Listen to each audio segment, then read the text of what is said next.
Hey guys, so today I'm going to be doing a talk through video on my go-to reach for highlighters that I use on a daily basis. A lot of these highlighters are not just used for the cheekbones.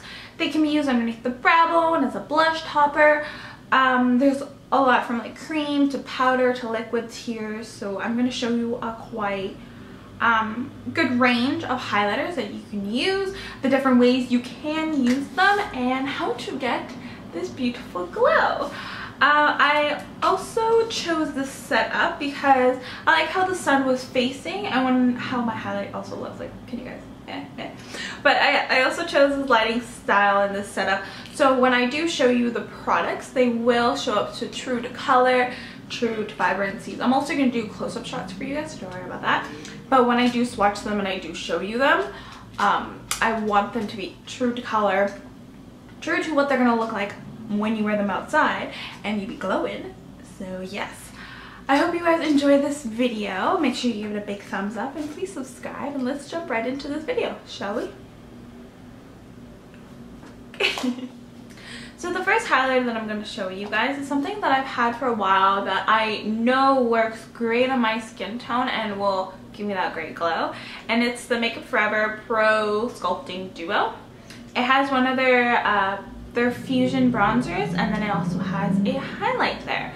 So this one is in number 2. They also have one that is more of a pink tone, so it's more suitable for lighter skins. This one is a gold highlight. I'm all about that glow for the golds, I guess you could say. So this one here has a very gold but peachy undertone. So when I swatch it there for you, as you can see, it has a lot of reflex to it. It's very wet and metallic on the cheeks. It has more of a pinky champagne undertone, and it will look great on top of a bronze skin look. So I piled on the bronzer today and I have a gold highlight. So as you can see how it works out together, it looks really good paired with a really bronzy, dewy skin look. So again, this is the Makeup Forever Pro Sculpting Duo in number 2. My next highlight that I have is the Bobbi Brown Shimmer Brick in Bronze Glow. This is the limited edition packaging, but they did keep this in their regular packaging. I believe this one just had a little bit more product in it. To be honest, I'm not the biggest fan of this packaging. Kind of on the fence. Pretty cool. But what's important is the highlights. Ooh, on the inside. I have used this, as you can tell, quite a bit. This is what it looks like here. Let's get swatched on the side right here. If you want to compare it to the Makeup Forever one, this one is more of a bronzy, glowy effect. This one has a little more glitter, also that wet look to the skin. This works really well on tan skin. If you are a little lighter, I would suggest this as a bronzer topper, so giving you that sheen on the cheekbones and the bronzed area. If you don't want to do a blush, I would recommend doing this as your cheekbone color, because it would give you that healthy bronze glowing kiss from the sun look. I really like this one as just like a topper as well for any of my highlights. This is what I have on top of a highlight right now as well. It gives you just that angelic glow, and it also just adds a touch of glitter, but not glitter, I guess an extra sheen to the cheeks. So that is Bobbi Brown Shimmer Brick in Bronze Glow. A highlighting video would not be a highlighting video without a Becca product. So this one is Opal. I also had Champagne Pop. Me and my friend have done a little bit of a switcheroo for now. We're kind of sharing highlighters. But this one is Opal. This one has more of a silver undertone. This one is a little bit on the champagne side, but still pulls on the gold. For me, personally, I like wearing this as a base and then putting something on top. So I would wear this one as a base, and then I would wear this one as the Bobbi Brown one as a topper. Thank you. That was very much needed. Anyway, so I would wear the Opal as its base, and then I would wear Bobbi Brown as a topper. So that is what I have as my highlight right now, and also in the inner corner area.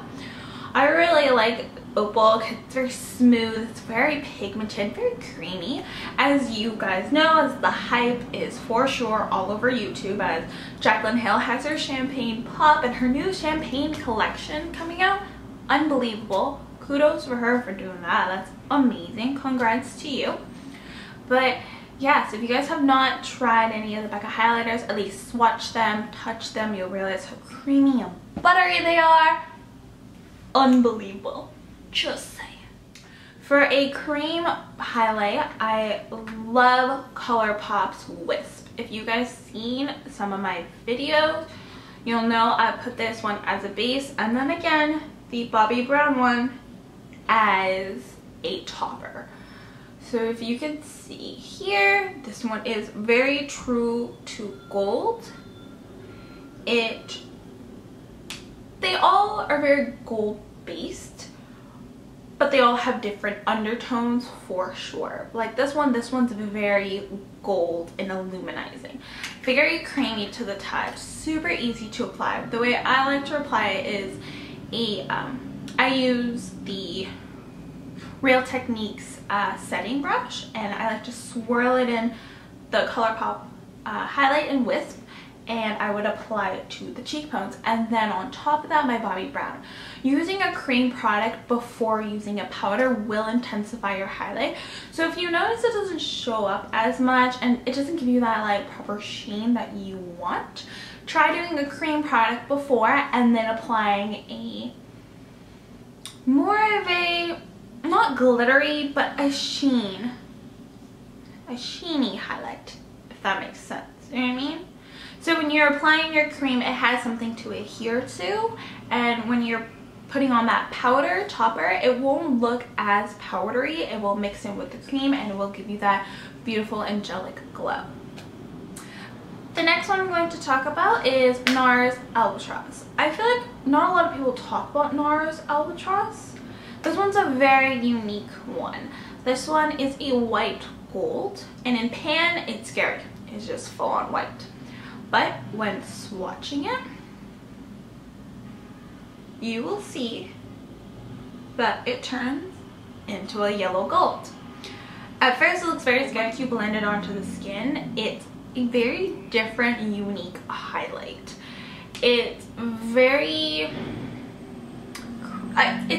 creamy and it's very easy to apply, but compared to the other ones, it's less glittery, it's less chunky. It's more of that radiance glow, like the Anastasia glow kits. That one's more of a lit from within look. I feel like that's what this does. I don't quite prefer using this on the cheekbones. I really like using it on the inner corners and on the brow bone. That's what I have on my brow bones right now as well. I love highlighting the center of the face rather than the cheekbones with this. If I'm doing like an everyday run to the grocery store, I can't live without highlight because I'm a makeup junkie, I will grab Nars Albatross. And I really like its packaging. I really like how sleek and small it is, how it still has a mirror. So it's very nice. You can look up yourself up close. But Nars Albatross, I prefer using it as a brow bone highlight rather than my cheekbones. It's still very beautiful. It's just the trend of that glow right now is a little bit different. So I find this isn't that trend. You know what I mean? It's more of that subtle everyday glow. It's different. Yeah, let's check it out. Now the last two products are, yes, a highlight, but there are different types of highlights. And these ones I would call more of a blush topper. So if you are doing that bronzy glowy skin look and you still want to do blusher because you feel a little dead without it, I would grab or gravitate towards these colors as your blusher. Now the one that I am wearing right now is Becca's Illuminating Blush in Blushed Copper. Oh, sorry there. And that is what it looks like. In pan, it looks a little scary. Yes, it is a coppery blush tone. So when swatched, as you can see, it is a very bronzy, glowy color. If you are fair, you will have to use a lighter hand with this, but still very beautiful. These are very creamy, very buttery. They blend out so nicely. So if you don't want a lot, honestly, just the smallest tap, sweep it on the cheeks, and you're good to go. You really do not need a lot of product when it comes to these Becca blushes, but I ride or die for these coppery bronzy shades for my cheeks because it still gives you that color, but it still gives you that glow, but it still gives you that bronze. It just screams summer. Summer. And that is all you need out of these blushers. So my final product that I'm going to talk about is another blush topper, and this one is by NYX, and this one is called Beach Babe. I used to use this back in the day as well. It used to be called Terracotta. I feel like they reformulated their blushers, or maybe my blusher just went bad. I don't know, guys, but this is in Beach Babes, and it also has that bronzy, glowy undertone. Now this one's not as metallic and sparkly and shimmery. This one's very much like the Nars Albatross. This one will give you a lot of color, but a good sheen, nothing too overwhelming on the cheeks, but it still gives you that bronzy, glowy, beautiful look to the face. I really like these because obviously it's inexpensive and it's beautiful and it's so creamy, so buttery. God, these these NYX blushers are so worth buying and investing money in, even though they're like $11. I think it was $11 or $9. I think it was $9. But yeah, these are for sure worth the price. They are very pigmented, so light-handed. If you are darker in skin tone, I feel like you could use more. Like me, I usually go ham and apply it all over my cheekbones. But if you are lighter in skin tone, again, just a small amount will go a long way for y'all. So this was in Beach Babe by NYX. So that's just it for my video today. I hope you guys enjoy and you learned something new. Sorry there was a bit more high-end products rather than drugstore. I only had like 2 drugstores. But I haven't really found a drugstore highlight that I ride or die for. Again, with that trend, it's very metallic, it's a very creamy, more wet look to the face, I find, and that's what I prefer as well. So when I'm looking for a drugstore highlight, I don't see that in a lot of them, so I gravitate towards a higher end highlight. But again, splurging on some products, it won't hurt, right? But I hope you guys enjoyed, and I hope this kind of helped y'all on your search for a new highlight this summer. And yeah, I'll talk to you guys later then. Bye. Bye.